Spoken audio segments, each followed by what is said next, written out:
Welcome back to another fantastic video. Today we're going to be talking about another compromise that was made during the Constitutional Convention.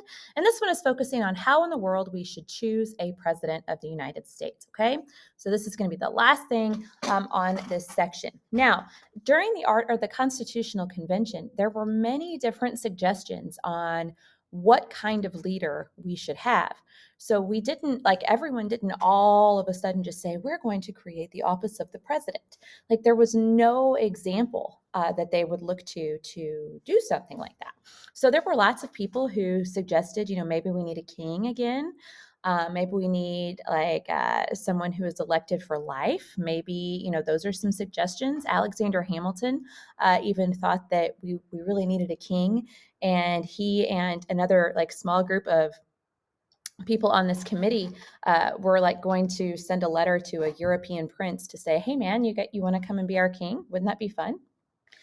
Obviously that didn't happen, but that was a suggestion. So once we settled on the idea that we were in fact going to have a president, there were a whole bunch of different discussions on, number one, how this person was going to be elected, and number two, how long they were going to serve.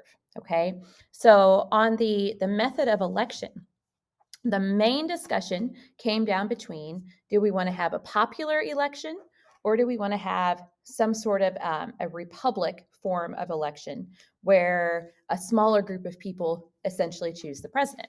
So if we would have gone with a popular vote, the fear was that it would be really difficult for one person to get a majority of the votes.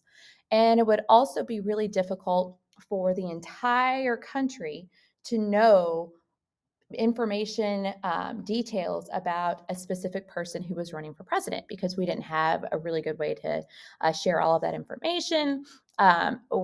People just didn't have access to information like we have today. So the idea there was, if we allow a popular election where you just go based on the popular vote, then how are people in Georgia going to know anything about a candidate from Vermont? They're not. So they thought that we would have what are called favored sons. So like each state would have different people that would pop up, and that's going to be the candidate for that state. And then if you have 13 different candidates, each of them are representing a state, then all of those different candidates are all, obviously going to be supported by their state, and no one's going to get a majority. So then what are we going to do? Okay. So that idea was kind of scrapped. The next one that they eventually settled on was, of course, having a group of people who would elect the president and be speaking on behalf of the people. Okay. So that is what becomes the Electoral College. So the compromise that was made in this discussion, we had this idea that the Electoral College was going to be a group of people who were chosen to represent their state in electing the president. Okay, so the way it worked way back in the day was that a group of people were chosen by the state, and then in the election, they would actually go and cast their state's ballot.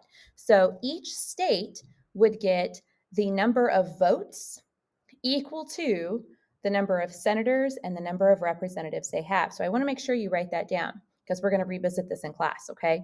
So every state has the amount of electoral votes equal to the number of senators and representatives, okay? So every state gets 2 senators no matter what. Every state gets at least 1 representative, but it's based on their population, okay? So the compromise was that this group of people was going to come together, and as representatives of their state, they were going to cast a vote. And in today's society, we have 538 electoral votes. And in order to win, you have to get 270 electoral votes. Okay. Way back in that time period. Obviously, that was different because we didn't have as many people. We didn't have as many senators and representatives. Okay. I'm going to stop there, and we are going to do an activity in class on this to dive a little bit deeper and clarify. If you have any questions, let me know.